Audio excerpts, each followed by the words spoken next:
संत रामपाल जी महाराज एक अजिहे महान संत जिन्हां ने अपनी सत भगती तत्व ज्ञान करुणा ਅਤੇ सेवा ਦੇ बल ਤੇ समाज विच नवी मिसाल कायम कीती है। संत रामपाल जी महाराज जी दे अगवाई विच उन्हां दे सारे सतलोक आश्रम तो समाज कल्याण दे अद्भुत कारजां ने समाज नूं सुनहरे भविख दी एक नवी उम्मीद दिखाई है। संत रामपाल जी महाराज जी तो नाम दीक्षा लैण तो बाद ਲੱਖਾਂ लोकां दियां लाइलाज बीमारियां जिवें कैंसर ਅਤੇ एड्स आदि ठीक होईयां। संत जी दे ज्ञान तो प्रेरित होके उन्हां दे अनुयायियां ने ਲੱਖਾਂ यूनिट खून दान किया।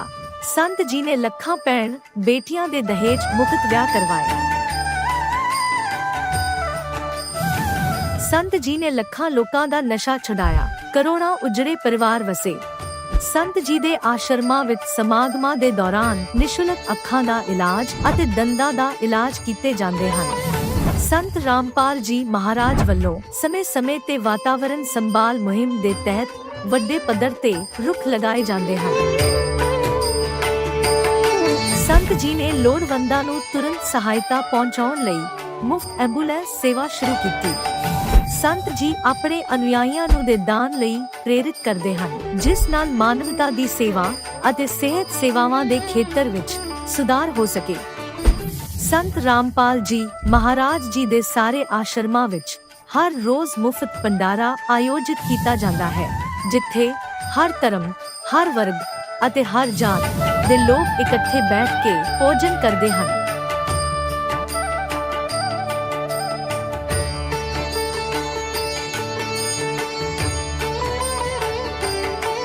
संत रामपाल जी महाराज दे आश्रमां विच हजारां बजुर्गां नूं सन्मान ਅਤੇ ਪਿਆਰ ਨਾਲ ਜੀਵਨ ਜਿਉਣ ਦਾ ਮੌਕਾ ਮਿਲਦਾ ਹੈ। ਉਹਨਾਂ ਦੇ ਖਾਣ, ਰਹਿਣ ਅਤੇ ਸਿਹਤ ਦੀ ਪੂਰੀ ਜ਼ਿੰਮੇਵਾਰੀ ਸੰਤ ਰਾਮਪਾਲ ਜੀ ਮਹਾਰਾਜ ਚੱਕਦੇ ਹਨ। ਅਨਾਥ ਬੱਚਿਆਂ ਲਈ ਸੰਤ ਰਾਮਪਾਲ ਜੀ ਮਹਾਰਾਜ ਦੇ ਸਾਰੇ ਆਸ਼ਰਮ ਕਿਸੇ ਵਰਦਾਨ ਤੋਂ ਘੱਟ ਨਹੀਂ ਹਨ। ਇੱਥੇ ਉਹਨਾਂ ਨੂੰ ਪੜ੍ਹਾਈ, ਸੰਸਕਾਰ ਅਤੇ ਭਵਿੱਖ ਲਈ ਬਿਹਤਰ ਮੌਕੇ ਪ੍ਰਦਾਨ ਕੀਤੇ ਜਾਂਦੇ ਹਨ। ਚਾਹੇ ਹੜ੍ਹ ਹੋਵੇ, ਭੂਚਾਲ ਹੋਵੇ ਜਾਂ ਮਹਾਮਾਰੀ, ਸੰਤ ਰਾਮਪਾਲ ਜੀ ਮਹਾਰਾਜ ਅਤੇ ਉਹਨਾਂ ਦੇ ਅਨੁਯਾਈ ਲੋੜਵੰਦਾਂ ਲਈ ਸਭ ਤੋਂ ਅੱਗੇ ਖੜੇ ਰਹਿੰਦੇ ਹਨ। ਕੋਵਿਡ ਮਹਾਮਾਰੀ ਦੇ ਦੌਰਾਨ ਸੰਤ ਰਾਮਪਾਲ ਜੀ ਮਹਾਰਾਜ ਦੇ ਆਸ਼ਰਮਾਂ ਤੋਂ ਕਰੋੜਾਂ ਲੋਕਾਂ ਲਈ ਖਾਣਾ, ਦਵਾਈਆਂ ਅਤੇ ਜੀਵਨ ਰੱਖਿਅਕ ਸਮੱਗਰੀ ਉਪਲਬਧ ਕਰਵਾਈ ਗਈ। ਚਾਹੇ ਗਰੀਬਾਂ ਦੀ ਮਦਦ ਹੋਵੇ ਜਾਂ ਸ਼ੋਸ਼ਿਤ ਅਤੇ ਪੀੜਿਤ ਵਰਗ ਦੇ ਹੱਕਾਂ ਅਤੇ ਸਨਮਾਨ ਦੀ ਲੜਾਈ, ਸੰਤ ਰਾਮਪਾਲ ਜੀ ਮਹਾਰਾਜ ਨੇ ਹਮੇਸ਼ਾ ਹੀ ਉਹਨਾਂ ਦੀ ਦਬੀ ਆਵਾਜ਼ ਨੂੰ ਸਰਕਾਰਾਂ ਤੱਕ ਪਹੁੰਚਾਇਆ ਹੈ ਅਤੇ ਉਹਨਾਂ ਨੂੰ ਉਚਿਤ ਨਿਆਂ ਦਿਵਾਉਣ ਵਿੱਚ ਅਹਿਮ ਭੂਮਿਕਾ ਨਿਭਾਈ ਹੈ। ਸਮਾਜ ਵਿੱਚ ਅਧਿਆਤਮਿਕ ਅਤੇ ਸਮਾਜਿਕ ਮੁੱਲਾਂ ਪ੍ਰਤੀ ਜਾਗਰੂਕਤਾ ਲਿਆਉਣ ਲਈ ਸੰਤ ਰਾਮਪਾਲ ਜੀ ਮਹਾਰਾਜ ਹਰ ਕਦਮ ਤੇ ਮਾਨਵਤਾ ਦੇ ਸੱਚੇ ਸੇਵਕ ਸਾਬਤ ਹੋਏ ਹਨ। ਸੰਤ ਰਾਮਪਾਲ ਜੀ ਮਹਾਰਾਜ ਦਾ ਜੀਵਨ ਸਾਨੂੰ ਸਿਖਾਉਂਦਾ ਹੈ ਕਿ ਸੱਚੀ ਸੇਵਾ ਉਹੀ ਸੇਵਾ ਹੈ ਜੋ ਨਿਸਵਾਰਥ ਭਾਵ ਨਾਲ ਕੀਤੀ ਜਾਵੇ। ਆਓ ਅਸੀਂ ਵੀ ਇਸ ਸੇਵਾ ਦੇ ਮਹਾਨ ਕਾਰਜ ਵਿੱਚ ਇਸ ਮਹਾਨ ਸੰਤ ਨਾਲ ਜੁੜੀਏ ਅਤੇ ਸੰਤ ਰਾਮਪਾਲ ਜੀ ਮਹਾਰਾਜ ਤੋਂ ਨਾਮ ਉਪਦੇਸ਼ ਲੈ ਕੇ ਆਪਣੇ ਜੀਵਨ ਨੂੰ ਧਨ ਬਣਾਈਏ।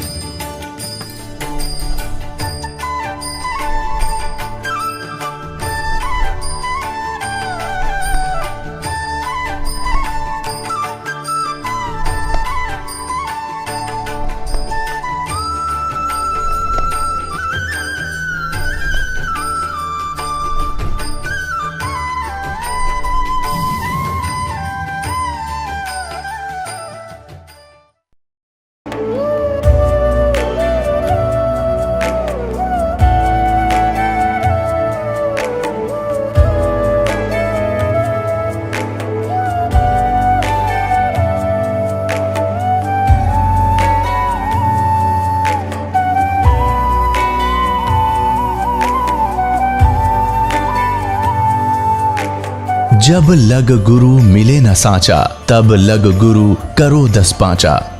क्या गुरु बदल सकते हैं? क्या गुरु बदलने से पाप लगता है? आध्यात्म के इस मैदान में आखिर सही गुरु कौन है? गीता जी में वर्णित तत्वदर्शी संत कौन है? इन सभी प्रश्नों के उत्तर जानने के लिए अवश्य सुनिए जगत गुरु तत्वदर्शी संत रामपाल जी महाराज के मंगल प्रवचन। नमस्कार दर्शकों, ये प्रेरणादायक कहानी भारती साहू जी की, जो छत्तीसगढ़ की निवासी हैं।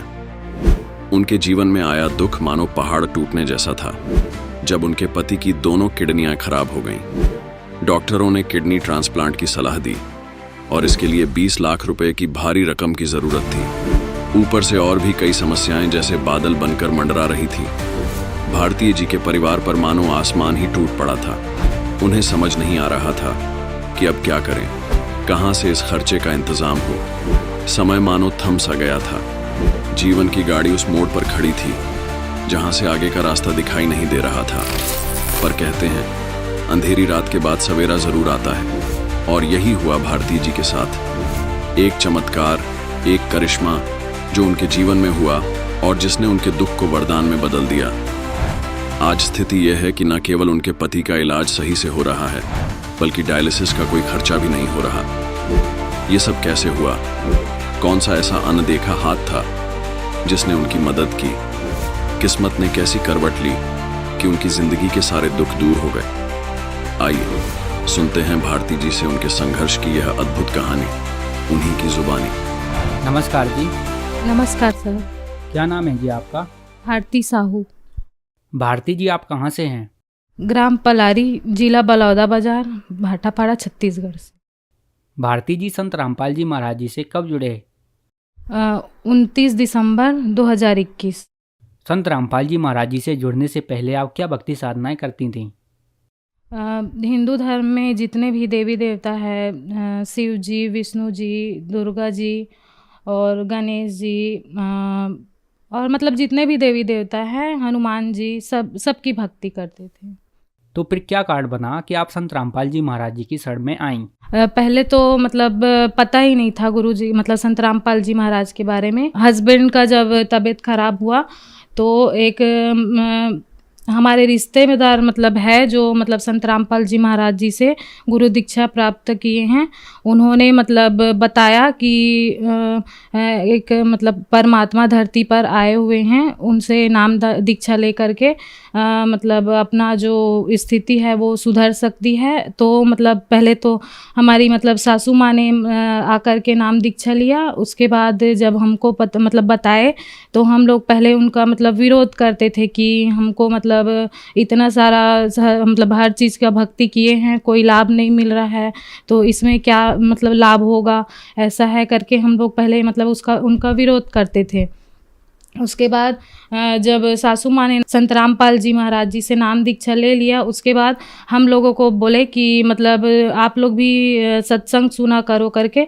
तो 1 महीना तक हम लोग मतलब सत्संग सुने। उसके बाद फिर हम लोग इंटरव्यू में सुनते गए, सभी भक्तात्माओं का जो इंटरव्यू आता था उसको सुने, तो उसे प्रेरणा मिली और मतलब फिर हम लोग भी 1 महीने में सत्संग सुनने के बाद नाम दीक्षा प्राप्त किए। उसके बाद हस्बैंड तो मतलब पहले मना ही कर रहे थे कि इतने सारे हर चीज़ को करके देख लिए हैं तो इसमें मतलब क्या होगा, ऐसे करके।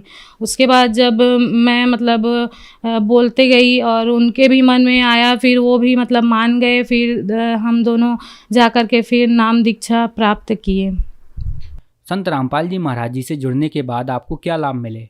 संत रामपाल जी महाराज जी से नाम दीक्षा लेने के बाद जो मेरा मतलब महिलाओं का जो वो होता है मासिक धर्म वाला प्रॉब्लम, वो मेरा मतलब मंथली कंटिन्यू नहीं आता था। लेकिन मतलब संत रामपाल जी महाराज जी के शरण में जाने के बाद सद्भक्ति करने से मेरा वो परेशानी दूर हुई।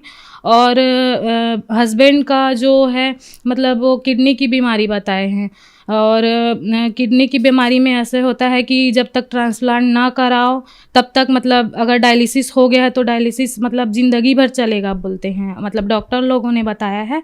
और ये भी बोले हैं कि ट्रांसप्लांट मतलब सक्सेस हर लोगों का सक्सेस नहीं होता है। तो ये सब मतलब सोचते हुए और देखते हुए हम लोगों ने ट्रांसप्लांट नहीं करवाया। और ट्रांसप्लांट में इतना खर्चा भी बताया था, 20 लाख तो मतलब एक किडनी लगाने का ही खर्चा मतलब 20 लाख बताए थे। डॉक्टर ने कहा था कि इनकी दोनों किडनी खराब हो चुकी है, वर्क नहीं कर रहा है, तो मतलब उसके कारण बहुत सारी परेशानी आती गई। ब्लड भी नहीं बनता था और ब्लड जो मतलब 6 से ऊपर ही नहीं जाता था। वो संत रामपाल जी महाराज जी से नाम दीक्षा लेने के बाद ब्लड आज मतलब 12 तक भी पहुंच जाता है, और मतलब अभी ऊपर नीचे होता भी है तो फिर फिर भी मतलब वो अच्छे से रहते हैं और मतलब उनके तबीयत में बहुत ज़्यादा ही पहले से बहुत ज़्यादा सुधार है।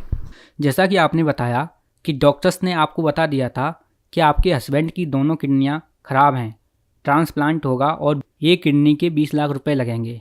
तो क्या संत रामपाल जी महाराज जी से नाम उपदेश लेने के बाद उनका ट्रांसप्लांट हुआ या 20 लाख रुपए दिए या ऐसे ही ठीक हो गई? नहीं, हम लोगों ने ट्रांसप्लांट नहीं करवाया है और अभी भी मतलब डायलिसिस अभी चल रहा है, लेकिन जो परेशानी पहले आती थी और जो परेशानी मतलब रात रात भर नहीं सोना, सांस लेने में प्रॉब्लम होना और मतलब बहुत सारी ऐसी दिक्कतें हैं जो मतलब पहले आती थी और अब संत रामपाल जी महाराज जी के शरण में जाने के बाद ये सब परेशानी से हमको छुटकारा मिल गया है और रात रात भर पहले नहीं सोते थे और अब अच्छे से वो सब चीज़ मतलब दूर हो गई है। ये मेरे हस्बैंड का रिपोर्ट है, उनका नाम आशीष साहू है और मतलब डॉक्टर ने ये बताया था कि मतलब एक किडनी का ही 20 लाख रुपए खर्चा आएगा और जो अब गुरुजी मतलब संत रामपाल जी महाराज जी के शरण में जाने के बाद अब मतलब इसकी नौबत अभी नहीं आई है। और ये मतलब उनका सोनोग्राफी का रिपोर्ट है जिसमें डॉट डॉट दिख रहा है, यहाँ पे उनके फेफड़े में पानी भर जाता था जो मतलब हर महीने में इसका मतलब सोनोग्राफी करवाना पड़ता था, जो अब मालिक की दया से मतलब संत रामपाल जी महाराज जी के दया से अब ये करवाना नहीं पड़ता और पहले से मतलब उनका तबीयत मतलब हर चीज़ में सुधार हो चुका है। पहले जब डायलिसिस हम लोग मतलब करवाने जाते थे तो महीने में तो 50,000 तक खर्चा आ ही जाता था और अब संत रामपाल जी महाराज जी के दया से फ्री में डायलिसिस भी हो रहा है और मतलब 1 रुपया देना भी नहीं पड़ता और संत रामपाल जी महाराज जी की दया से सद्भक्ति करने से हमको जो खर्चा हो रहा था उससे भी राहत मिली है। और छोटे छोटे लाभ तो बहुत सारे मिले हैं, लेकिन वही मतलब जो बड़ा लाभ है वो वही है कि मेरे हस्बैंड का जो मतलब तबीयत इतना ख़राब था उसमें बहुत ज़्यादा सुधार हुआ है और वो मतलब अपने से ही हर चीज़ को कर लेते हैं। और पहले तो उनके साथ में मतलब कोई ना कोई किसी न किसी को रहना ही पड़ता था और अब वो अच्छे से अपने अकेले हर चीज़ को कर लेते हैं। और दूसरा लाभ हमको मतलब आध्यात्मिक लाभ हमको मिला है। जैसे पहले अध्यात्म के बारे में, अध्यात्म होता क्या है, ये सब चीज़ के बारे में हमको पता नहीं था, उसकी जानकारी हमको संत रामपाल जी महाराज जी के शरण में जाने से प्राप्त हुआ है। मेरा भी मतलब मेरे हस्बैंड के जब तबीयत ख़राब हुआ तो मतलब हॉस्पिटल आने जाने के मतलब उसी के मतलब साथ में रहना पड़ता था और खाना पीना सब चीज़ मतलब ऊपर नीचे हो गया था और रात रात भर मतलब नींद की कमी हो गई थी, जिससे मेरा भी वज़न बहुत ही ज़्यादा बढ़ते चला गया था, जिसमें मतलब बहुत सारी डॉक्टर को दिखाई तो उसमें मतलब एक मतलब बीमारी हो गई है जिसमें आपका वज़न बढ़ रहा है करके बोले थे। उसके बाद आज तक हो गया, संत रामपाल जी महाराज जी के शरण में जाने के बाद दोबारा मेरे को डॉक्टर के पास जाने की ज़रूरत भी नहीं पड़ी और मतलब वो जो वज़न बढ़ता था वो भी अभी कंट्रोल हो रहा है, नॉर्मल है अभी। और एक लाभ और है, जब मैं मतलब हस्बैंड को हॉस्पिटल छोड़ने जा रही थी तो स्कूटी से वापस आ रही थी, फिर मतलब अचानक एक मतलब सामने में एक कार आई और वो कार मतलब अचानक रुकने जैसे वाली थी और मतलब स्पीड से निकल गई, तो मैं पीछे में थी, बैलेंस नहीं कर पाई और मतलब स्कूटी से नीचे गिरी और मैंने सिर्फ इतना ही कहा कि बंदी छोड़ सद्गुरु रामपाल जी महाराज की जय। उसके बाद मैं मतलब एकदम गिरी भी तो इतने मतलब गैप में एक कार आके रुकी और मेरे को मतलब खरोच भी नहीं आया और वो कार आके जस्ट मेरे बाजू में रुक गई और बंदी छोड़ संत रामपाल जी महाराज जी की दया से मेरे को एक खरोच भी नहीं आया। संत रामपाल जी महाराज जी से नाम उपदेश लेने के बाद आपको बहुत सारे लाभ मिले, तो जो दर्शक आज आपको टीवी पर देख रहे हैं वह लोग भी दुखी हैं, खास करके महिलाएं, उनके लिए आप क्या कहना चाहेंगी? सर मैं बस इतना ही कहना चाहूँगी, जो भाई बहन हैं, माताएं हैं, वो अगर मतलब किसी भी रोग से पीड़ित है या उनको कोई प्रॉब्लम है तो वो अपने प्रॉब्लम से छुटकारा पाना चाहते हैं तो वो संत रामपाल जी महाराज जी के शरण में आकर सद्भक्ति करने से उसे छुटकारा पा सकते हैं। उनसे नाम दीक्षा लेकर अपना मानव जीवन का कल्याण करा सकते हैं। संत रामपाल जी महाराज जी से कैसे जुड़ सकते हैं? संत रामपाल जी महाराज जी से नाम दीक्षा लेने के लिए बहुत सारे चैनल में सत्संग चलता है। उसके नीचे एक पीली पट्टी चलती है, उसमें लाइन में मतलब नंबर दिया हुआ रहता है, उस पर कांटेक्ट करके नाम दीक्षा ले सकते हैं।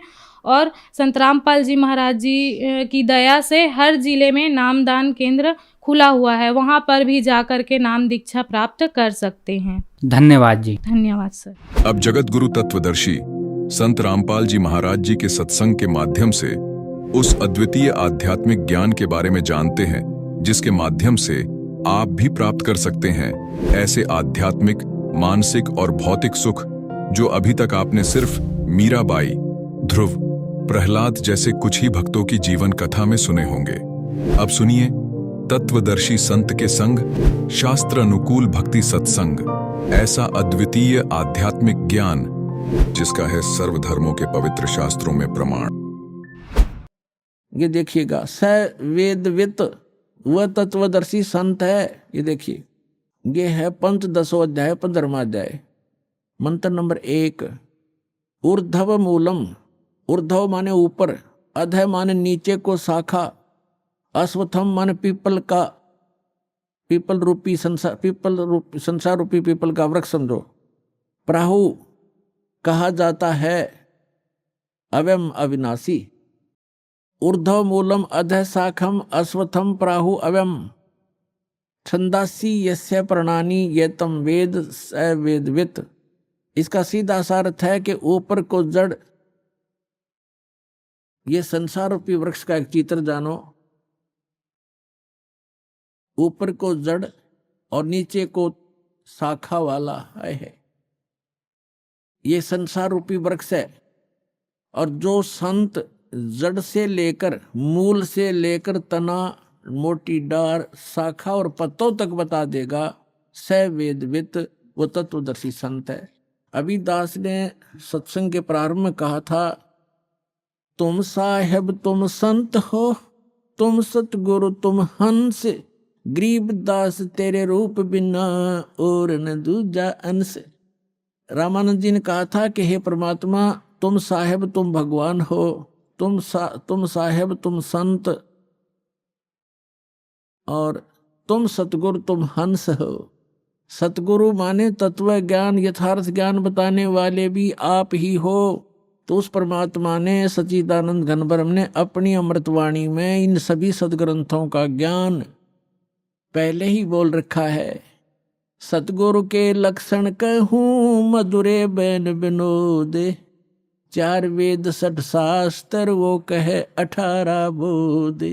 सतगुरु के लक्षण, सतगुरु की एक पहचान ये भी है कि सभी सदग्रंथों का ज्ञाता होता है वो। तो वो परमात्मा स्वयं ही थे। 600 वर्ष पहले कहा था, अक्षर पुरुष एक पेड़ है निरंजन, सर पुरुष वाकी डारे, तीनों देवा शाखा हैं ये पात रूप संसार। खुद भगवान ने अपने द्वारा रची सृष्टि को आप ही बताया था कि अक्षर पुरुष एक पेड़ है। अभी दास ने बताया था गीता अध्याय नंबर 15 के श्लोक 16 और 17 में 3 पुरुष हैं, सर पुरुष, अक्षर पुरुष और परम अक्षर पुरुष। तो यहाँ परमात्मा ने अक्षर पुरुष से शुरू किया, क्योंकि जो मूल मालिक है वो परम अक्षर ब्रह्म है। वो तो जड़ है संसार रूपी वृक्ष की, वो गुप्त होता है। जड़ें हिडन होती हैं, पृथ्वी में छुपी रहती हैं, और सब काम वहीं से हो रहा है। तो ऐसे वो परमात्मा तो प्रोक्ष है, गुप्त है। उसने, परमात्मा ने अपने को छोड़कर इस सेंटेंस, इस वाणी में अक्षर पुरुष, ज्योति निरंजन सर पुरुष और तीनों देवता, रजगुण ब्रह्मा, सतगुण विष्णु, तमगुण शिव जी और पत्तों की जानकारी इस वाणी में दिया। क्या कहा है कबीर? अक्षर पुरुष एक पेड़ है। ये देखो, अक्षर पुरुष एक पेड़ है, सर पुरुष कहो इसको, निरंजन कहो, सर पुरुष वा की डार और तीनों देवा शाखा है पात रूप संसार। तो वो परमात्मा सतगुरु थे, और खुद वो सत्ता ज्ञान देने के लिए आते ही आते हैं, ये वेद बताते हैं। अब उन्होंने क्या बताया है देखिएगा, परमात्मा ने यहां से स्टार्ट किया है, अपने को छुपा कर कहा है अक्षर पुरुष एक पेड़ है, जो जमीन से बाहर दिखाई देता है सारा वृक्ष कहलाता है। अक्षर पुरुष एक पेड़ है, ये तना, ये सर अक्षर पुरुष समझो, और सर पुरुष वा की डार, ये मोटी डार, और तीनों देवा शाखा हैं पाते रूप संसारे। अब यहां परमात्मा ने स्पष्ट कर दिया अपने को छुपा दिया कि अक्सर वो मूल मालिक तो है ही, वो दास भेज दिया ये बताने के लिए कि वो जड़ कौन है, वो परम अक्षर ब्रह्म है। ये देखिएगा इस चित्र के अंदर ये लिखा है स्पष्ट, ये देखो ये मूल है, पूर्ण ब्रह्म कहो, परमेश्वर कहो, और ये है परम अक्षर ब्रह्म, ये परम अक्षर ब्रह्म है। ये जड़ जो है ये परम अक्षर ब्रह्म को समझो, ये मूल है उस संसार रूपी वृक्ष की। और वो है कौन, ये देखिएगा इधर, पूर्ण ब्रह्म कबीर साहेब, ये कबीर परमेश्वर परम अक्षर ब्रह्म है। ये है संसार रूपी वृक्ष की जड़।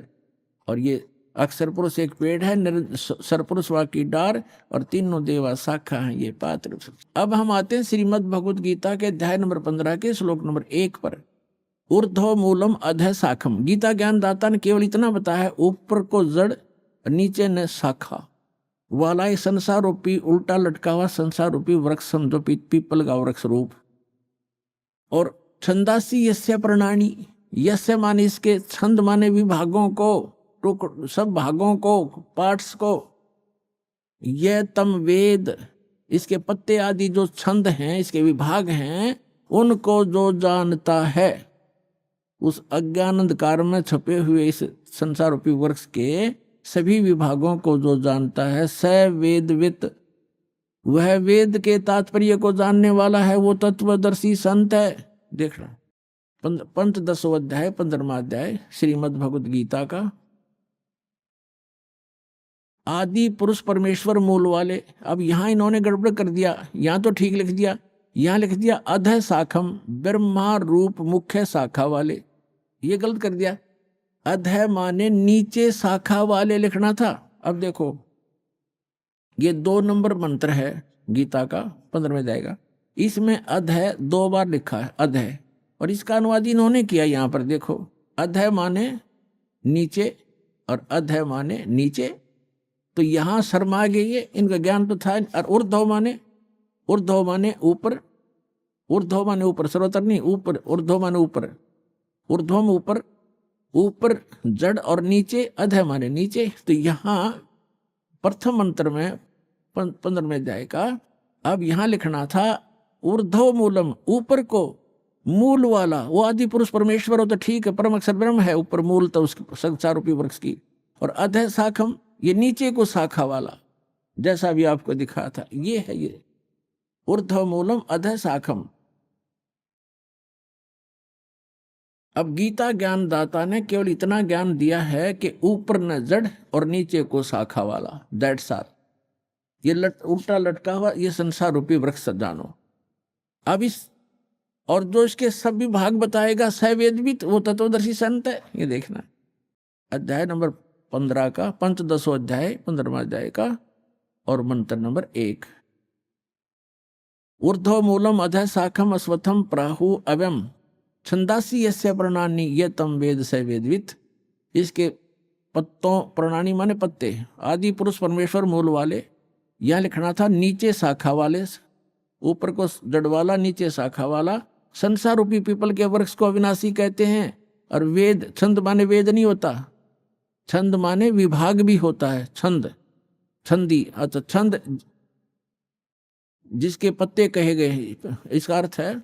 और उस संसार रूप वृक्ष को जो मूल सहित जड़ से लेकर पत्तों तक तत्व से जानता है, स वेदवित, वह वेद के तात्पर्य को जानने वाला है, अर्थात वो तत्वदर्शी संत है।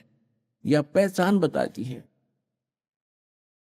अब परमात्मा ने स्वयं आकर बताया है कि अक्षर पुरुष एक पेड़ है, सरपुरुष वा की डार, और तीनों देवा शाखा ये पात्र संसार। वो मूल कौन है? वो खुद मालिक जो रचने वाला है।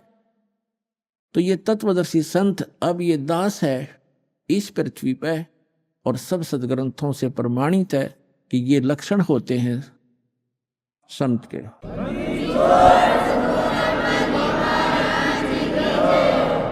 अब इसमें क्या बताया है 15वें अध्याय के 4 श्लोक में, 3 4 में स्पष्ट कर दिया है कि जिस समय वो तत्वदर्शी संत मिल जाए और वो तत्व ज्ञान बतावेगा, उस तत्व ज्ञान रूपी शस्त्र के द्वारा इस अज्ञान रूप उलझी हुई गुत्थी को काट कर, अर्थात अच्छी तरह समझकर उसके पश्चात परमेश्वर के उस परम पद की खोज करनी चाहिए, जहां जाने के बाद साधक फिर लौटकर कभी संसार में नहीं आते। गीता ज्ञानदाता कहता है मेरे भी जन्म मृत्यु और तेरे भी अर्जुन। तो जब तक जन्म मृत्यु है तब परम मोक्ष नहीं हो सकता, वो परम शांति प्राप्त नहीं हो सकती, शाश्वत स्थान नहीं मिला उनको। अब देखिएगा यहां गीता ज्ञानदाता कहता है 15वें अध्याय के और 3रे मंत्र से, इसमें कहा है कि इस संसार वर्ष का स्वरूप जैसा कहा है यहां वैसा यहां विचार काल में, यानी तेरे मेरे गीता जी के विवेचन में मैं नहीं जानता, नहीं पाया जाता, क्योंकि न इसका आदि और न अंत है। क्योंकि गीता ज्ञानदाता को इसका पता नहीं, क्योंकि यह सृष्टि रचने वाला नहीं है तथा न ही इसकी अच्छी प्रकार से तिथि है। इसलिए इस सुविरूढ़ मूलम, अति दृढ़ मूल वाले, ये गलत है, अति दृढ़ मूल वाले यानी ऊपर का जो लोक है जहां परमात्मा रहता है, वो जहां से सबका धारण पोषण करता है, जो मूल है सबका, वो लोक दृढ़ है, वो अविनाशी स्थान है। सतलोक, अलखलोक, अगम लोक और अकय लोक, जिसको अनामी लोक भी कहती, वो तो सुदृढ़ मूल है। सुदृढ़ मूलम, उस सुदृढ़ मूल वाले यानी उस अविनाशी स्थान वाले भगवान के, अब देखो, सुविरूढ़ मूलम, अति दृढ़ मूल वाले संसार रूपी पीपल के वृक्ष को, यानी संसार की तत्वदर्शी सृष्टि को, दृढ़ेन माने दृढ़, यानी उस अटल, उस बिल्कुल स्वस्थ, यह है असंग शस्त्रेण, तत्व ज्ञान रूपी शस्त्र द्वारा, यह वैराग रूप नहीं, ये अर्थ गलत कर दिए, तत्व ज्ञान रूपी शस्त्र द्वारा काट कर, अर्थात उसको अच्छी तरह समझकर वो ज्ञान अटल है। उसके पश्चात 15वें अध्याय का ये 4था श्लोक श्रीमद् भगवद गीता का, उसके पश्चात उस परम पद रूप परमेश्वर को भली भांति खोजना चाहिए, जिसमें गए हुए पुरुष फिर लौटकर संसार में नहीं आते, और जिस परमेश्वर से पुरातन संसार वृक्ष की प्रवृत्ति विस्तार को प्राप्त हुई है, अर्थात जिसने सब संसार रूपी वृक्ष की रचना की है, सब ब्रह्मांडों की रचना की है, उसी आदि पुरुष नारायण की मैं शरण हूं।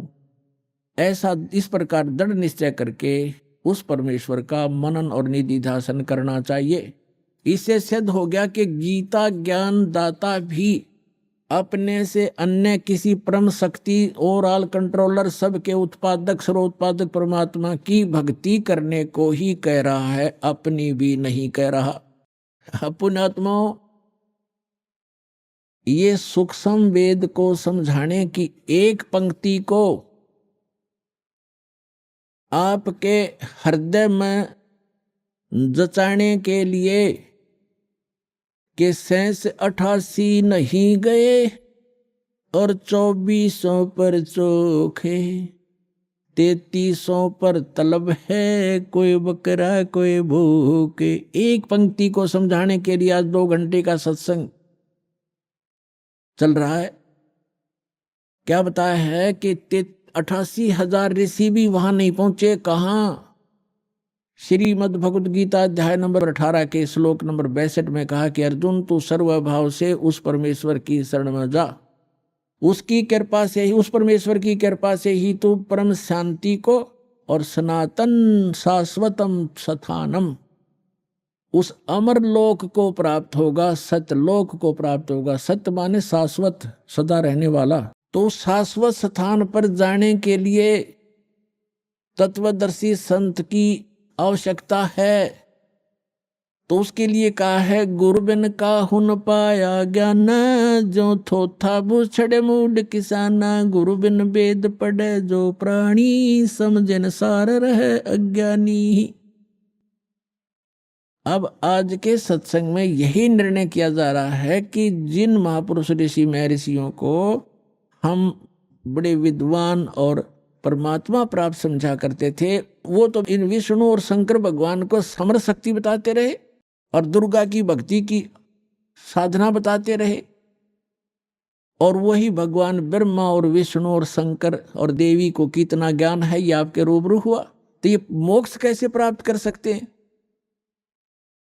24 शेष 88 नहीं गए, 88,000 भी वहां नहीं गए शाश्वत स्थान पर, और ये 24 अवतार भी नहीं गए। ये विष्णु जी के अवतार हैं, और विष्णु जी कहते हैं मैं दुर्गा से ऊपर किसी को जानता ही नहीं, ये भगवान है मेरे लिए, तो इससे ऊपर कोई देव नहीं।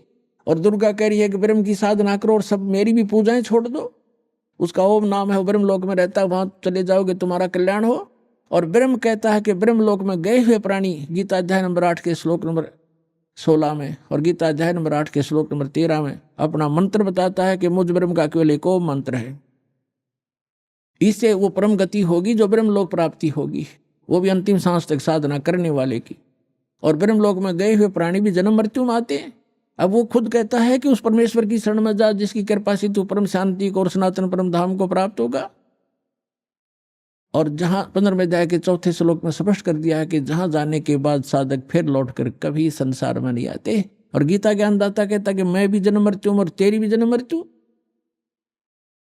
तो पुण्यात्माओं, इस एक कंसेप्ट को क्लियर करने के लिए कि सूक्ष्म वेद में जो लिखा है वो सारा सत्य है, लेकिन हमने असत्य ग्रहण कर रखा था, इसलिए हमारे सत्य हमें अच्छा नहीं लगा, सुहाया नहीं।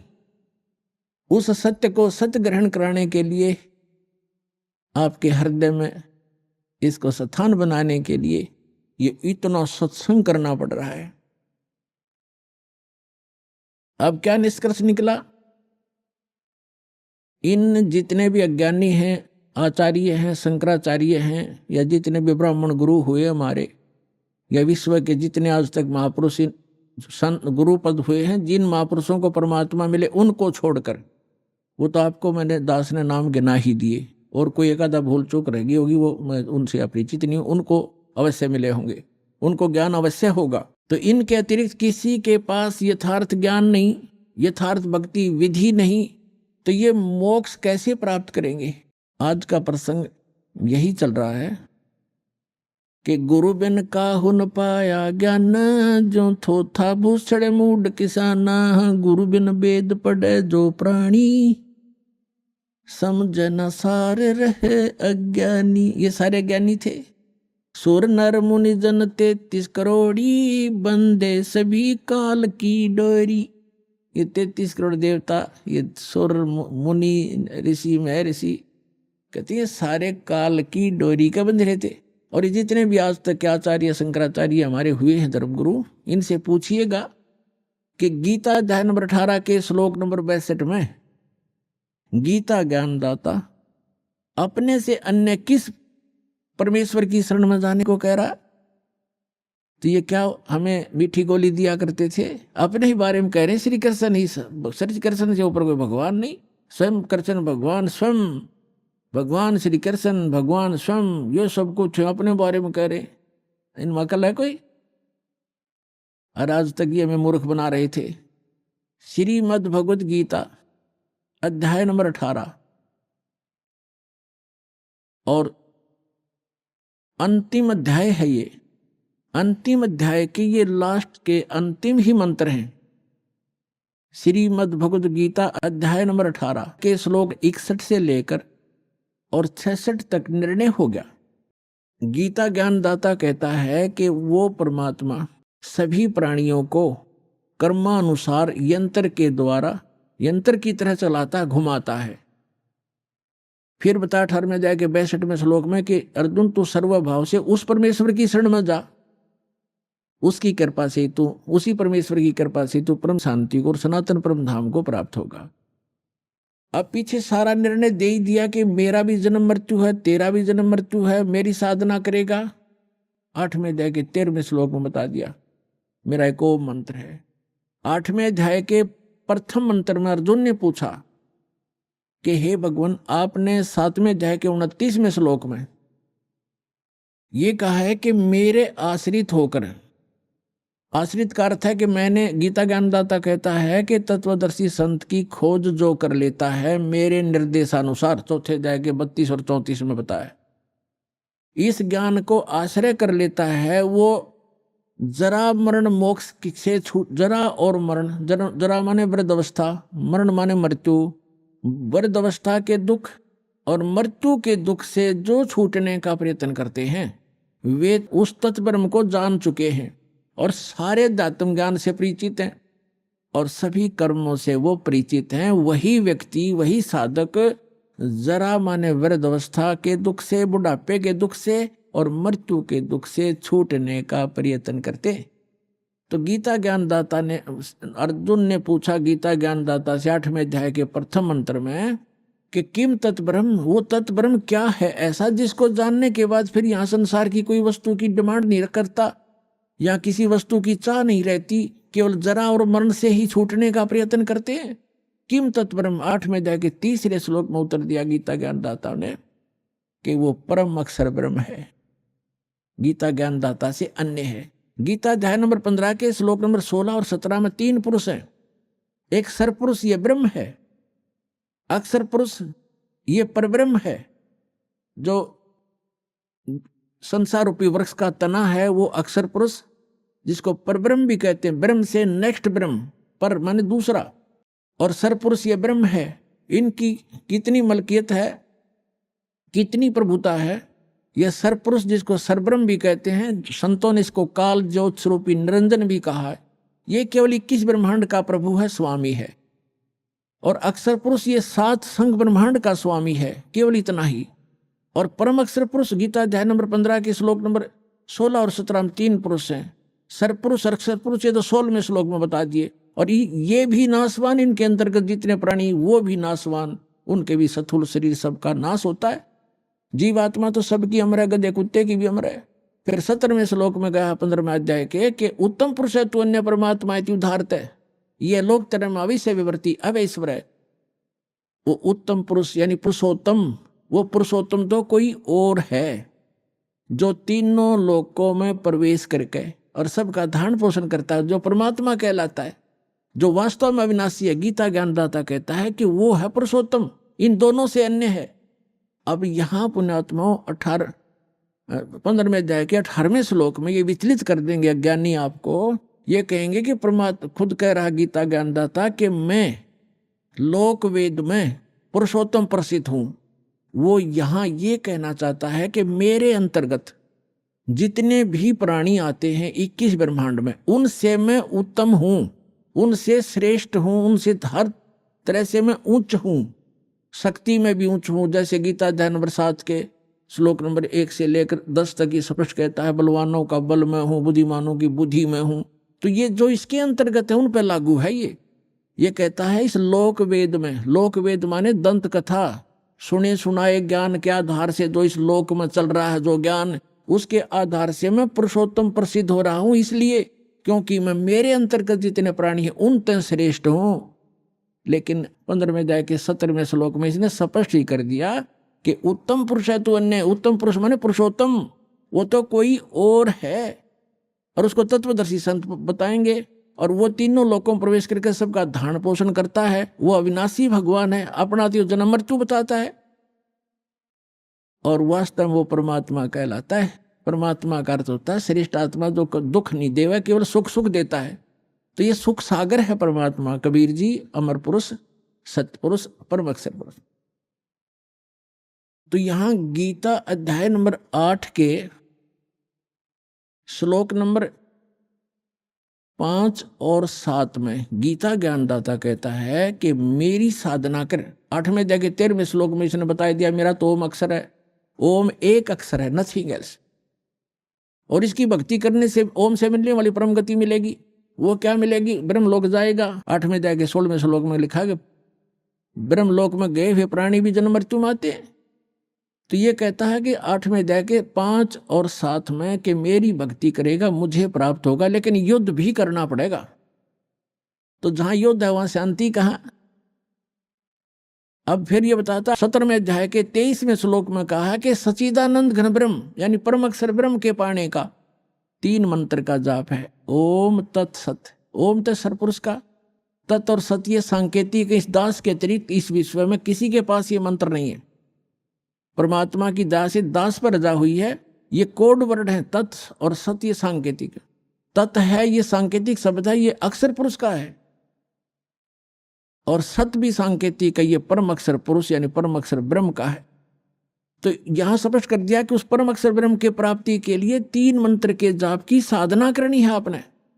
साधना अन्य वस्तु होती है, पूजा अन्य होती है।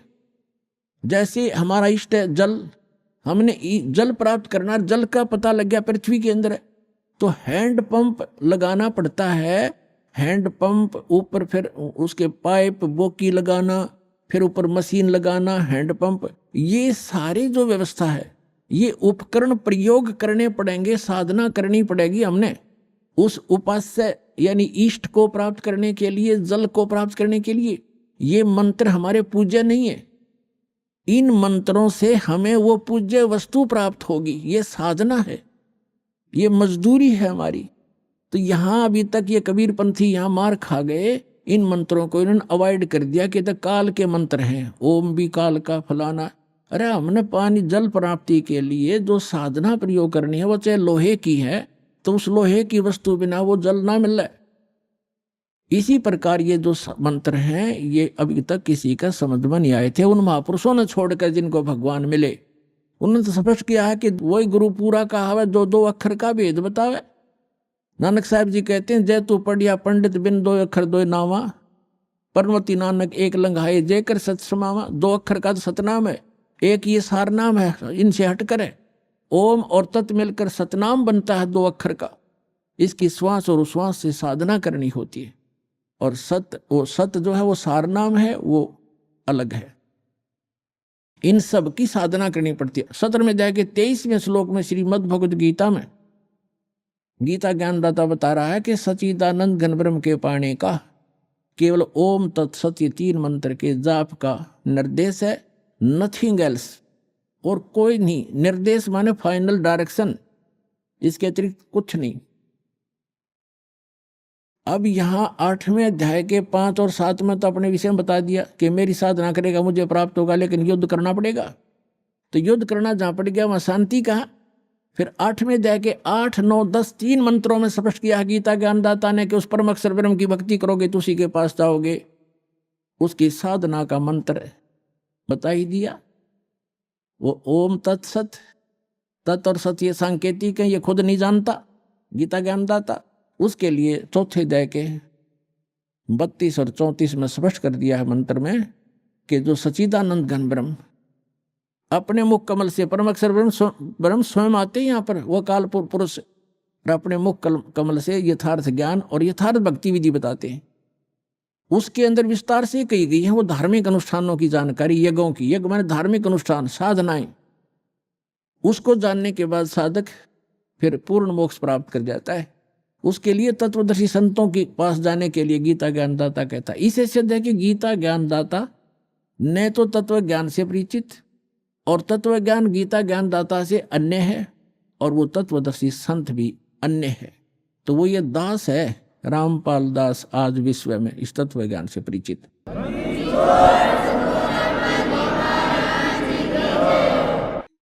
अब जो प्रसंग चल रहा है कि गीता, श्रीमद् भगवद गीता अध्याय नंबर 18 का अंतिम अध्याय है, और 61 से लेकर और 66 तक ये निर्णायक ज्ञान है। आगे तो कुछ और बातें हैं, वो भक्ति से संबंधित नहीं है। इन 61 से लेकर और 66 तक 6 मंत्रों में, 6-7 मंत्रों में, इन 6 मंत्रों में स्पष्ट कर दिया है कि जैसे 18वें अध्याय के 61 और 62 में कर दिया कि वो परमात्मा समर्थ है, वो सभी को कर्म अनुसार वही चलाता है, जैसे जिसके कर्म है उसके अनुसार से वो कार्य करता रहता है। और उस परमेश्वर की शरण में जाने से ही परम शांति को प्राप्त होगा, सनातन परम धाम के में प्राप्त चला जाएगा, जहाँ जाने के बाद साधक फिर लौटकर कभी संसार में नहीं आते। फिर क्या बता 18वें अध्याय के 63वें श्लोक में कहा है गीता ज्ञानदाता ने कि अर्जुन, ये गीता रूपी ज्ञान मैंने तुझे, ये बहुत गुप्त से गुप्त ज्ञान है जो आज मैंने तेरे से कह दिया। अब तेरी मर्जी, तेरी इच्छा है, जैसा चाहे वैसा कर। मेरी शरण में रहना है तो युद्ध कर उठा हथियार, और उसकी शरण में जाना है तो उसके लिए तत्वदर्शी संत की खोज कर ले। ये गुप्त से गुप्त ज्ञान मैंने तुझे बता दिया। 18वें अध्याय के 64वें श्लोक में गीता ज्ञानदाता तुरंत कहता है कि एक गुप्त से गुप्त ज्ञान और बताऊं, फिर सुने कि जिस 18वें अध्याय के 62वें श्लोक में जिस परमेश्वर की शरण में जाने को मैं तुझे कह रहा हूं, वो मेरा भी इष्ट देव है, वो मेरा भी पूज्य है। ये और गुप्त से गुप्त भेद बता दिया। अब 18वें अध्याय के 63वें श्लोक में स्पष्ट कर ही दिया कि ये गीता रूपी ज्ञान अति गुप्त से गुप्त मैंने तुझे बता दिया, सब गोपनीयों से भी गोपनीय। और कहता है एक और गोपनीय से भी गोपनीय बताता हूं, अध्याय के 64वें श्लोक में, कि यही मेरा भी पूज्य देव है, इष्ट देव है। इष्ट में असी दृढ़म, ये पक्कम पक्का, नो डाउट। फिर 18वें अध्याय के 65वें श्लोक में कहा कि अर्जुन, यदि मेरी शरण में रहना है तो मैं पक्का वायदा करता हूं, मेरा सिमरन कर, मुझे नमस्कार कर, मुझे प्राप्त होगा। 18वें अध्याय के 66वें श्लोक में फिर फैसला दे दिया कि यदि तूने मेरी शरण में रहना है, तो पहले बता चुका हूं, उसकी शरण में जाना है तो सर्वधर्मान परित्यज्य माम एकम शरणम व्रज। यहां इन अनाड़ी अज्ञानियों ने व्रज का अर्थ आना किया है, जबकि व्रज का अर्थ जाना होता है। अब ये क्या कहते हैं, अर्जुन सर्वधर्मान परित्यज्य माम, मेरे सतर की सभी पूजाओं को छोड़कर मेरी शरण में आ जा। अरे भले आदमियों, दूसरे अध्याय के 7वें श्लोक में ये अर्जुन कहता है कि मैं आपकी शरण में हूं, आपका शिष्य हूं, मेरी बुद्धि काम करना बंद कर गई है, जो मेरे हित में हो आप मुझे राय दे। तो श्री कृष्ण जी की शरण में अर्जुन तो पहले ही था। अब ये कहो कि सर्वधर्मान परित्यज्य माम एकम शरणम व्रज, व्रज का अर्थ जाना होता, आना नहीं। जैसे इंग्लिश वर्ड गो है, गो का अर्थ कम नहीं हो सकता, आना नहीं हो सकता। कहीं सेंटेंस थे उसकी कितनी बनाए जाओ, फलाना व्याकरण बनती है, फलाना बनती है, फलानी धातु बनती है, अटपट मारते हैं, मूर्ख बनाते हैं, इनको ज्ञान नहीं है। अभी आपने सुने संत रामपाल जी महाराज के मंगल प्रवचन। आइए अब सुनते हैं संत रामपाल जी महाराज से नाम दीक्षा लेकर सतभक्ति करके अद्भुत लाभ प्राप्त करने वाले अनुयायी के विचार। नमस्कार जी। नमस्कार जी। ਤੁਹਾਡਾ ਕੀ ਨਾਮ ਹੈ ਜੀ? ਰਜਿੰਦਰ ਕੁਮਾਰ। ਰਜਿੰਦਰ ਜੀ, ਤੁਸੀਂ ਕਿਹੜੀ ਜਗ੍ਹਾ ਤੋਂ ਆਏ ਹੋ? ਸੰਤੋਖਪੁਰਾ ਜਲੰਧਰ। ਰਜਿੰਦਰ ਜੀ, ਸੰਤ ਰਾਮਪਾਲ ਜੀ ਮਹਾਰਾਜ ਜੀ ਤੋਂ ਕਦੋਂ ਨਾਮ ਉਪਦੇਸ਼ ਲਿਆ ਸੀ? ਸੰਤ ਰਾਮਪਾਲ ਜੀ ਮਹਾਰਾਜ ਤੋਂ 2 ਦਸੰਬਰ 2017 ਨੂੰ ਨਾਮ ਦੀਕਸ਼ਾ ਲਈ ਸੀ। ਸੰਤ ਰਾਮਪਾਲ ਜੀ ਮਹਾਰਾਜ ਜੀ ਤੋਂ ਨਾਮ ਉਪਦੇਸ਼ ਲੈਣ ਤੋਂ ਪਹਿਲਾਂ ਤੁਸੀਂ ਕਿਹੜੀ ਭਗਤੀ ਸਾਧਨਾ ਕਰਦੇ ਸੀ? ਭਗਤੀ ਉਹੀ ਜੀ ਪਰੰਪਰਿਕ ਜਿਹੜੀ ਸਾਡੇ ਬਜ਼ੁਰਗ ਕਰਦੇ ਆ ਰਹੇ ਸੀ, ਮੈਂ ਵੀ ਸ਼ਿਵ ਜੀ ਦੀ ਭਗਤੀ ਕਰਦਾ ਸੀ, ਉਹਨਾਂ ਦੇ ਵਰਤ ਰੱਖਦਾ ਸੀ। ਫਿਰ ਵਰਤ ਠੀਕ ਹੈ, ਜਿਹੜਾ ਵੀ ਕੁਛ ਥੋੜ੍ਹੇ ਬਹੁਤ ਲਾਭ ਹੁੰਦੇ ਸੀ, ਫਿਰ ਉਹ ਗਿਣੇ ਨਹੀਂ ਜਾਂਦੇ ਸੀ। ਉਸ ਤੋਂ ਬਾਅਦ ਮੈਂ ਫੌਜ 'ਚ ਚਲਾ ਗਿਆ ਅਤੇ ਤਕਰੀਬਨ 20 ਸਾਲ ਫੌਜ ਦੀ ਨੌਕਰੀ ਕਰਕੇ ਜਦੋਂ ਵਾਪਸ ਆਇਆ, ਫਿਰ ਮੈਨੂੰ ਮਤਲਬ ਕਿ ਬਹੁਤ ਮੈਨੂੰ ਬਿਮਾਰੀਆਂ ਨੇ ਘੇਰ ਲਿਆ। ਇੰਨਾ ਦੁਖੀ ਹੋ ਗਿਆ ਕਿ ਵੀ ਕਈ ਵਾਰ ਸੋਚਿਆ ਕਿ ਸੁਸਾਈਡ ਕਰ ਲਾ। ਮਤਲਬ ਮੇਰੀ ਇੱਕ ਤਾਂ ਬੈਕ ਬਿਲਕੁਲ ਖਰਾਬ ਹੋ ਗਈ ਸੀ, ਤਕਰੀਬਨ ਉੱਠਿਆ ਨਹੀਂ ਜਾਂਦਾ ਸੀ ਜੀ ਆਪਣਾ ਮੰਜੇ ਤੋਂ ਮੇਰੇ ਤੋਂ। ਦੂਜਾ ਉਹਦੇ ਕਾਰਨ ਮੈਨੂੰ ਬਵਾਸੀਰ ਵੀ ਹੋ ਗਈ। ਉਹ ਮੈਂ ਗੌਰ ਨਹੀਂ ਕੀਤੀ, ਮੈਡੀਕਲ ਸਟੋਰ ਆਪਣਾ ਇੱਥੋਂ ਲੈ ਕੇ ਮੈਡੀਸਨ ਖਾਂਦਾ ਰਿਹਾ, ਉਹ ਜ਼ਿਆਦਾ ਵੱਧਦੀ ਗਈ। ਉਹਦੇ ਨਾਲ ਕਿ ਦੂਜੇ ਸਟੇਟ 'ਚ ਫਿਸ਼ਰ ਬਣ ਗਿਆ। ਫਿਸ਼ਰ ਬਣਨ ਤੋਂ ਬਾਅਦ ਮੈਨੂੰ ਕਿਸੇ ਨੇ ਦੱਸਿਆ ਵੀ ਤੁਸੀਂ ਪਟਿਆਲੇ ਜਾਓ ਕਿ ਉੱਥੇ ਸਰਜਰੀ ਕਰਵਾਉਣੀ ਪਊਗੀ, ਪਰ ਮੈਂ ਡਰ ਗਿਆ। ਮੈਂ ਇਹ ਕੰਮ ਨਹੀਂ ਕਰਵਾਉਣਾ। ਫਿਰ ਮੈਂ ਚਲੋ ਜੀ ਮਿਸਿਜ ਦੇ ਕਹਿਣ 'ਤੇ ਚਲਾ ਗਿਆ ਨਾਲ ਉਹਨਾਂ ਦੇ ਜੀ। ਉੱਥੇ ਉਹਨਾਂ ਨੇ ਕਿਹਾ ਵੀ ਤੁਹਾਡੀ ਸਰਜਰੀ 'ਤੇ ਕਰ ਦਾਂਗੇ, ਪੈਸੇ ਵੀ ਲੱਗਣਗੇ, ਚਲੋ ਪੈਸੇ ਤਾਂ ਦੇ ਦਿਆਂਗੇ, ਪਰ ਤੁਹਾਡਾ ਕੰਮ ਅੱਗੇ ਵੱਧ ਗਿਆ ਜੋ ਜ਼ਿਆਦਾ। ਉਹਦੇ ਨਾਲ ਕੀ ਸਾਨੂੰ ਮੇਰੇ ਫਿਸਟੁਲਾ ਬਣ ਗਿਆ ਸੀ ਅਤੇ ਮੈਂ ਹੋਰ ਵੀ ਡਰ ਗਿਆ। ਚਲੋ ਉਹ ਕਹਿੰਦੇ ਵੀ ਚਲੋ ਦੇਖਦੇ, ਦਵਾਈ ਖਾ ਲਓ ਤੁਸੀਂ, ਜੇ ਠੀਕ ਬੈਠ ਗਈ ਤੇ ਹਫਤਾ 10 ਦਿਨ ਖਾ ਲਓ, ਨਹੀਂ ਤਾਂ ਫਿਰ ਤੁਹਾਨੂੰ ਇਹਦੀ ਸਰਜਰੀ ਕਰਾਉਣੀ ਪਊਗੀ। ਮੈਂ ਤੇ ਚਲੋ ਦਵਾਈ ਦੇ ਦਿਓ, ਮੈਂ ਤੇ ਉਹ ਡਰ ਗਿਆ ਵੀ ਪਤਾ ਨਹੀਂ ਕੀ ਕਰਨਗੇ। ਤੇ ਉਹਨਾਂ ਨੇ ਹਫਤੇ ਦੀ ਦਵਾਈ ਦਿੱਤੀ, ਚਲੋ ਥੋੜ੍ਹਾ ਬਹੁਤ ਰਾਹਤ ਹੋਈ। ਉਸ ਤੋਂ ਬਾਅਦ ਫਿਰ ਸ਼ੁਰੂ ਹੋ ਗਈ, ਤਕਰੀਬਨ ਥੋੜ੍ਹੀ ਬਹੁਤ ਹੁਣ ਠੀਕ ਹੁੰਦੀ ਸੀ। ਉਸ ਤੋਂ ਬਾਅਦ ਫਿਰ ਜਦੋਂ ਮਸਾਲੇ ਵਾਲੇ ਕਰਦਾ ਸੀ, ਉਦੋਂ ਫਿਰ ਦੁਬਾਰਾ ਸ਼ੁਰੂ ਹੋ ਜਾਂਦੀ। ਇਸ ਦੇ ਕਾਰਨ ਮੈਂ ਬਹੁਤ ਪਰੇਸ਼ਾਨ ਹੋ ਗਿਆ ਸੀ। ਮੇਰਾ ਰੰਗ ਜਿਹੜਾ ਇਹ ਮਤਲਬ ਕਾਲਾ ਪੈ ਚੁੱਕਿਆ ਸੀ, ਅਤੇ ਵਜ਼ਨ ਵੀ ਮੇਰਾ ਤਕਰੀਬਨ 50 ਕਿਲੋ ਰਹਿ ਗਿਆ ਸੀ।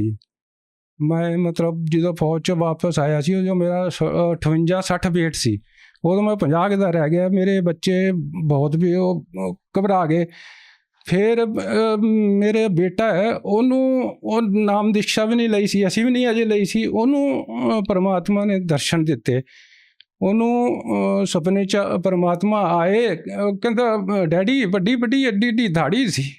ਉਹ ਮੈਨੂੰ ਸੁਪਨੇ 'ਚ ਆਏ ਅਤੇ ਗੁਰੂ ਗ੍ਰੰਥ ਦਾ ਮੈਨੂੰ ਗਿਆਨ ਕਰਾਇਆ। ਕਹਿੰਦੇ ਵੀ ਇਹ 'ਚ ਦੇਖ ਪਰਮਾਤਮਾ ਕੌਣ ਹੈ, ਤੂੰ ਕੀ ਕਰ ਰਿਹਾ।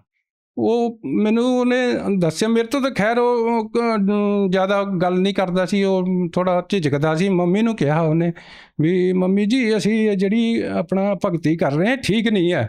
ਫਿਰ ਉਹਨੇ 2 ਮਹੀਨੇ ਸਰਚ ਕੀਤੀ, ਮਤਲਬ ਉਹ ਜਿਹੜਾ ਪਰਮਾਤਮਾ ਨੇ ਜਿਹੜਾ ਗਿਆਨ ਦੱਸ ਰਹੇ ਸੀ, ਉਹਦੀ 2 ਮਹੀਨੇ ਉਹਨੇ ਸਰਚ ਕੀਤੀ। ਕਿੱਥੇ ਸਰਚ ਕੀਤੀ? ਉਹ ਨਕਸ਼ੇ ਬਣਾਉਂਦਾ ਸੀ, ਉਹ ਆਰਕੀਟੈਕਟ ਹੈ। ਉਹਦੇ ਕੋਲ ਕੰਪਿਊਟਰ ਸੀ, ਉਹਦੇ ਉੱਤੇ ਸਰਚ ਕਰਦਾ ਸੀ ਉਹ ਬੈਠ ਕੇ। ਅਸੀਂ ਕਹਿੰਦੇ ਸੀ ਸੋ ਜਾ ਤੂੰ।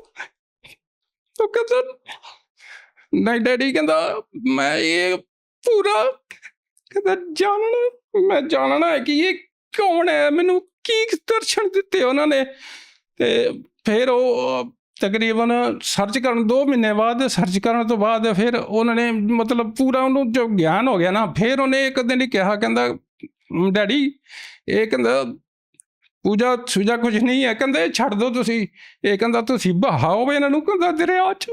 ਮੈਂ ਕਿਹਾ ਯਾਰ ਕਮਾਲ ਦੀ ਗੱਲ ਕਰਦਾ ਤੂੰ, ਇਹ ਵੀ ਅਸੀਂ ਇਹਨਾਂ ਨੂੰ ਕਿਵੇਂ ਛੱਡ ਦਈਏ ਨੇ, ਸਾਡੇ ਤੇ ਪੂਜਾ ਇਹਦੇ ਕਰਦੇ ਆ। ਕਹਿੰਦਾ ਨਹੀਂ ਡੈਡੀ ਭਗਤੀ ਇਹੀ ਹੈ ਸਹੀ। ਅਤੇ ਅੱਗੇ ਸਾਨੂੰ ਉੱਥੇ ਨਾਮਦਾਨ ਲੈਣ ਵਾਸਤੇ ਉਹਨਾਂ ਨੇ ਪਟਿਆਲੇ ਗੱਲ ਕੀਤੀ। ਫਿਰ ਕਹਿੰਦੇ ਭਗਤ ਜੀ ਤੁਸੀਂ ਆ ਜਾਓ ਨਾਮਦਾਨ ਲੈ ਲਓ।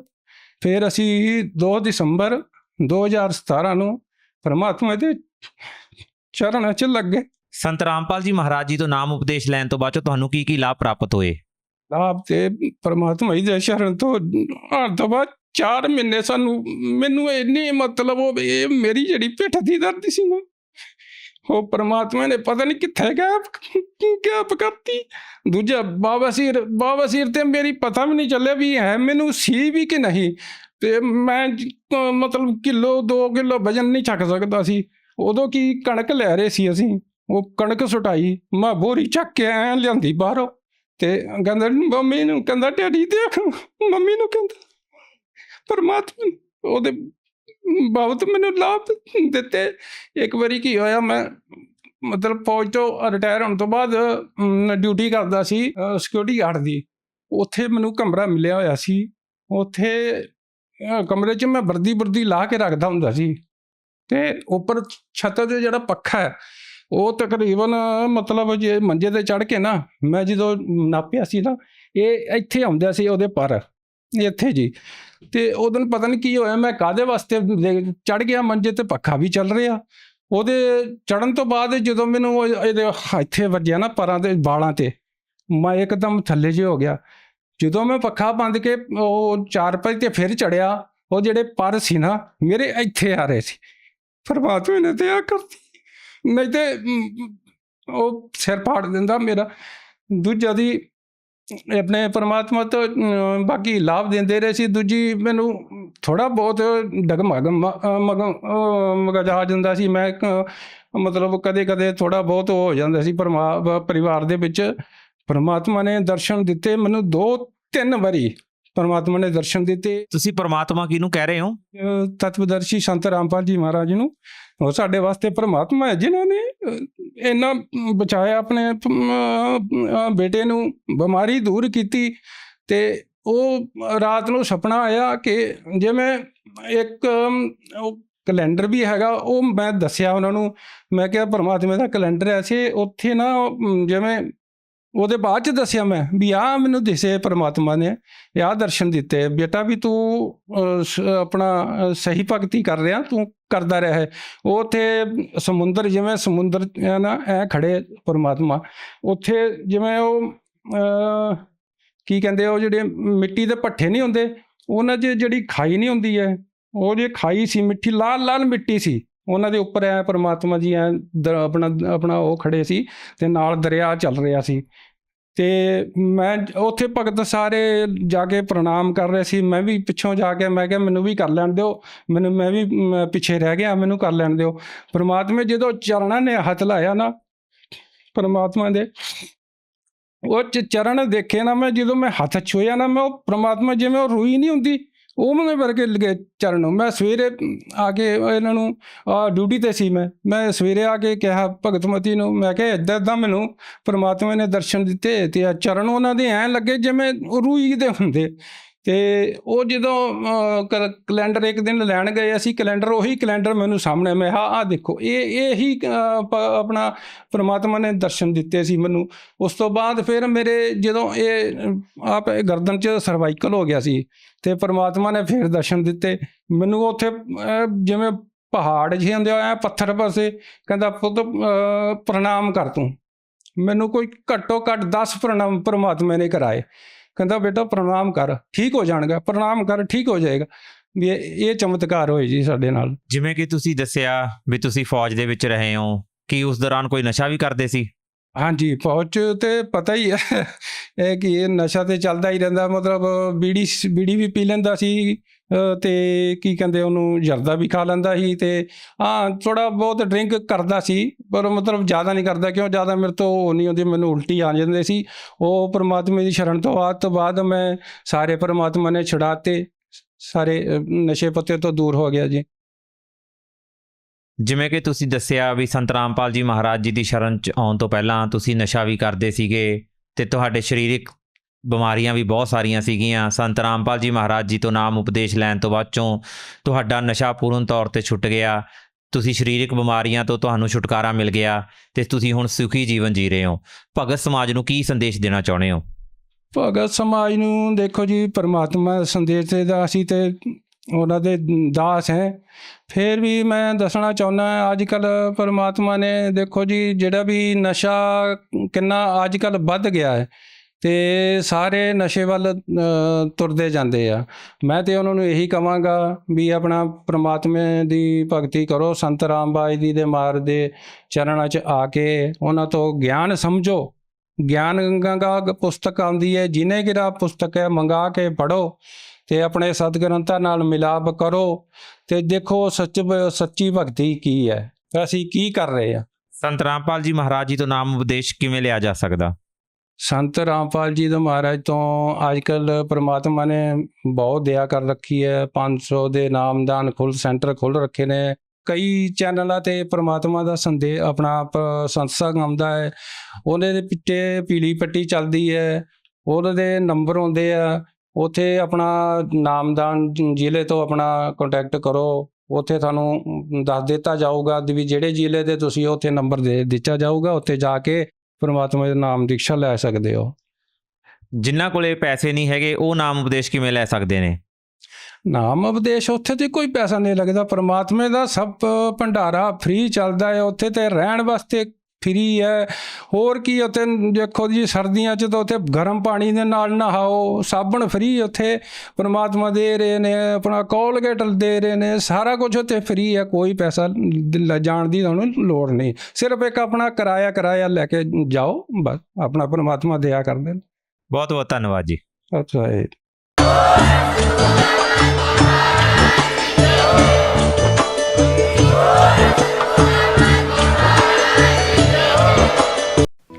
आप सुन रहे थे जगत गुरु तत्वदर्शी संत रामपाल जी महाराज के मंगल प्रवचन। अधिक जानकारी के लिए संपर्क करें।